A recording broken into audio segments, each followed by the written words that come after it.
Do you think pornography should be banned on social media, Dr. K?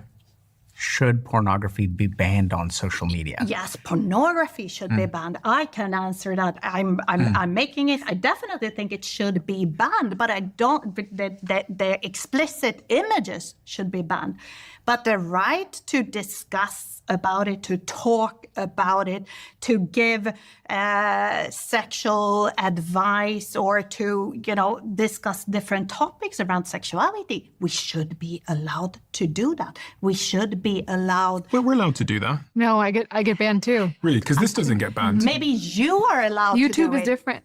Twitter's fine. Instagram's fine. YouTube's fine. I've been banned all over. Instagram. Podcast Meta I is have tough. TED Talks that are censored, so only people who are over 18 and have an account online have access to watch them. And it's me talking.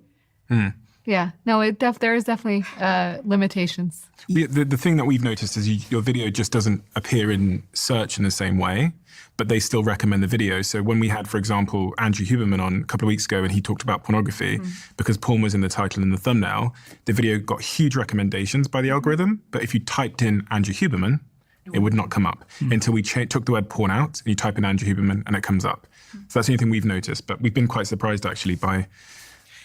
Yeah, I think it's so cool that you asked me that question and she jumped in with an answer. No, I think it's good. I think it's because you asked, I think that's the value of this, right? Because I don't feel nearly as passionate. I mean, you asked her the question, which of these is the best? And I jumped in with an answer. I was like, this is clear to me.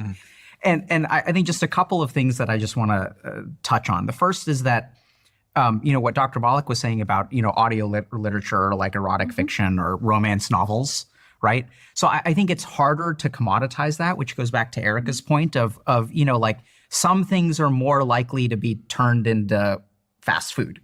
So I think that erotic literature, it's harder to do that. I also do think that going back to this earlier point of men are epidemiologically more vulnerable to addiction. I think it's more complicated than that. And it just, psychological hurt or problems manifest in men as addiction and look different in women when it emerges.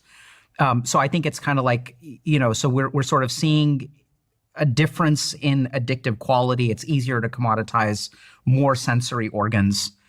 So I think that's an important point. And I think in terms of, should it be banned or not? I don't know.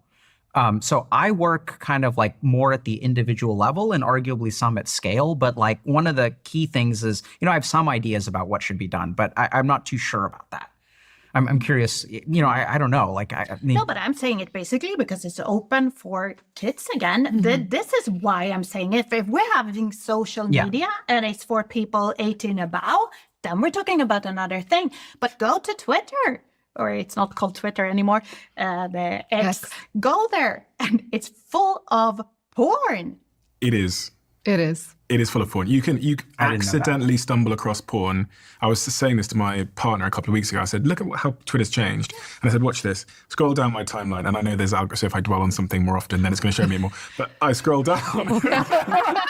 I was like, look. Porn. And I was like, oh, look, she's taking her clothes off. Scroll. So I didn't realize there was nudity. It didn't happen. I've actually not seen it, but I've had many people who tell me that it comes up on their feed all the time. Recent change to the algorithm, which has prioritized, again, viewership time. So if you want people to dwell longer, show them video, extreme video, people being shot, someone being hit by a car, fights, pornography. Wow. You increase your dwell time, you increase your advertising. Yeah. And this is just how incentives play out. So much of the discussion we've had today, and much of my why I refer to it sometimes as being idealistic, because sometimes it can sound like just give them broccoli. When actually, if you leave them to their own devices, no one's going to want broccoli. They're going to take the cookies if the cookies are available. And if you equate this to food, we did put labels on food to say, look, this has got this much calories in it. We've put a sugar tax on sugar in the UK. On cigarettes, we say, if you smoke these cigarettes, this is what's going to happen to your lungs. And we put explicit images of how your lungs will get, cancers and things like this. Should we be doing something similar with pornography? Because part of me goes, just, saying we should just give them broccoli, this kind of erotic, different point. They're not going to eat it. No, but also, again, adults, I think they have the right to watch pornography, whatever kind of pornography it is, as long as it's legal and well done. I wish all pornography would be ethically produced. I know that the industry is working towards more standards, etc. Because, we have been as a society talking about it. They don't have much of a choice, because if they don't go that way. Should we tell them about the harms of pornography at the point of consumption like we do with cigarettes? It's a bit difficult, maybe. I think we should talk about what could happen. Like gambling? What effects, like gambling, But this also happens. You've been talking about gaming a lot, There's a way of gaming and healthy gaming, right? There's a way of video games that is too much and not too much. What do you think, Dr. Kim? Yeah, so I think it's a great question. So I've got a couple of different things. So I'm about to contradict myself. So the first is that we know that putting warning labels on things does move things in the right direction. Mm-hmm. But I'd love to just share a story. So when I was a medical student, didn't really understand much about medicine or psychiatry or humans. I had a patient who came in and was smoking.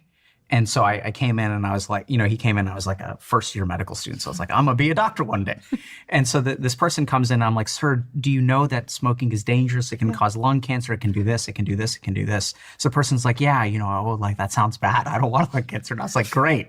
We're going to give you like a prescription to help you quit, and you can get a nicotine patch. And I was like, I'm going to be a doctor one day. Yeah. So a month later, guy comes in and I ask him, how's the quitting smoking going? And he's like, well, I'm still smoking. And then I was like, I don't think you understand, man. It increases risk of heart disease and stroke and all these kinds of things. It's going to do all this kind of stuff. And he's like, yeah, that's bad. I don't want any of that stuff. And I was like, cool. So you're going to quit, right? And he's like, yeah. And so then he comes in and I comes in the next month. He still hasn't quit. And I started to try to figure out what's going on, right? So one of the key things that we learned is that if you want someone to eat broccoli instead of cookies, telling them that cookies are unhealthy for you isn't good enough. So we need, generally speaking, when you look at recovery from addiction and behavioral change, you have to have a good enough reason to do it. Yeah. So I was still blunt and I figured this out and talked to my preceptor and stuff. And then I asked this person, so what's important to you? And he's like, I love my daughters. And then I asked them a very bad question. And I was like, and he was like, I was like, what, tell me about your daughters. And he was like, I can't wait. I'll know I can die a happy person once I've walked them down the aisle and they're married and stuff like that. And then I asked him a question. I was like, when you walk down the aisle, do you want to be carrying an oxygen tank behind you? And he was like, what? I was like, if you keep smoking, that's what's going to happen. Or maybe you'll be in a wheelchair, right? So I was a first-year medical student, kind of brutal, but that actually sunk in. You have to connect with people with what they care about. Yeah. That is still a warning, though, isn't it? You've put a warning on that behavior. Absolutely, but it's a little different, right? So it's individualized, but even now when I stream on Twitch and I try to get people to stop playing video games, which is like holding an AA meeting in a bar. And what I've discovered is I'm with you. We've lost a lot of faith in humanity. If you give them a broccoli and a cookie, they're going to take a cookie. But I'm still hopeful. I think that we do see the number one search is, how do I quit porn? There's a lot of energy and desire to do it. They just don't have a path.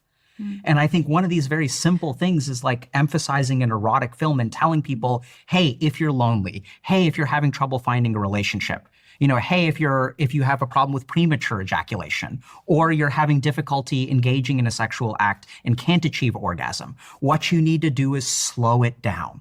Don't make sex a 3-minute jiggly, slippery experience. Slow it down. Watch an erotic film. Reprogram your brain. I bet you money that if we somehow figured out, if we told people you can reprogram your brain by watching erotic film, and we could say that scientifically, that would be incredibly successful. Because I think people are hungry for this, right? They're hungry for what we were biologically designed to do, which is connect and have fulfilling sexual relationships. What's your take on that, Dr. I think that would be helpful, absolutely, because I think telling someone to go cold turkey from having something that they do derive pleasure from, right? Even if they have addictive potential or addictive personalities towards that behavior, then giving them something else that they can still derive pleasure from and have the benefits of orgasm and have the benefits of feeling that desire and enjoyment is a really great way. When you tell someone you take something away that they've used as a crutch potentially, and they have nothing to replace it with. And we've talked about this before, giving people a purpose. A lot of times people don't have purpose. And so they're like, they have nothing else to do. And they're like, oh, I'll just do this thing because I'm bored. And that's one of the reasons people watch porn, is because they're bored.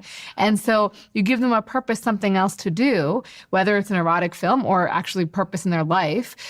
Maybe it's meeting people outside in the real world, which would be even better. That would help our issues with not getting married, having high divorce rates, and not having kids, right? But I think those would be great solutions if we could come up with ways to get people to either find a substitute or find purpose. Interestingly, there's clearly a two-way relationship with purpose, porn, motivation, etc. So giving them a purpose, one might say, well, then we stop porn because then they'll have more motivation to put their shoes on. Yeah, so I think, if you look at, there's one study that showed the two strongest variables with pornography addiction are a sense of meaninglessness in life. And I forget what the other variable is, maybe early age of exposure. So I think it's kind of spot on, right? So when I don't have a life that's worth living, what happens? My body and my brain become squeeze bottles of dopamine, because what is the joy of life? So I try to just extract as much dopamine as I can from my brain so that I have some joy in the day, some kind of pleasure. And then I watch more of this mass-produced supernormal stimulus pornography, because that squeezes more dopamine out of my neurotransmitters. And the more that my life becomes that, now there's a moral component. Now I feel ashamed. Now, if I remember looking at some statistics on online dating profiles, and saying that you're a dude who watches porn is like an instant no. But if I'm watching pornography, it's going to sap me of the motivation to pursue my purpose. Absolutely. So if I'm extracting all my dopamine through watching pornography, I'm going to have none left for behavioral reinforcement from other activities. So reading books becomes not as much fun. Going to a park becomes not as much fun. So it's absolutely this vicious cycle where meaninglessness, I have no reason to do anything all day, so I might as well watch some porn, not erotic film. So we cancel porn then? No. No, please. Let us have it. Yeah, I don't know. I mean, Once you can. the majority of my income and my brand would collapse if you started banning social. No, I mean, I think we have to, I think there's a lot of things we've talked about, but I think sexual education, I think understanding that, explaining to younger kids of what they're watching, right? I think adults have a little bit more, their brains are fully developed. They understand what they're watching. They know it's a produced product. They presumably have already gone through the process of finding a job and doing other things that give them purpose. Maybe they have children, maybe they have a family, right?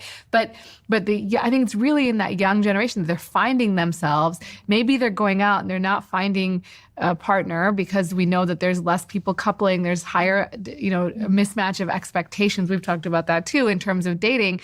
And so, it's very easy for those people when they're still trying to figure out what to do with their lives to fall into something like that. And I think if we really focus on that generation, and that's a generation that probably shouldn't be watching porn anyways, right? And I think that would make a huge difference. If you love the Diary of a CEO brand and you watch this channel, please do me a huge favor. Become part of the 15% of the viewers on this channel that have hit the subscribe button. It helps us tremendously, and the bigger the channel gets, the bigger the guests.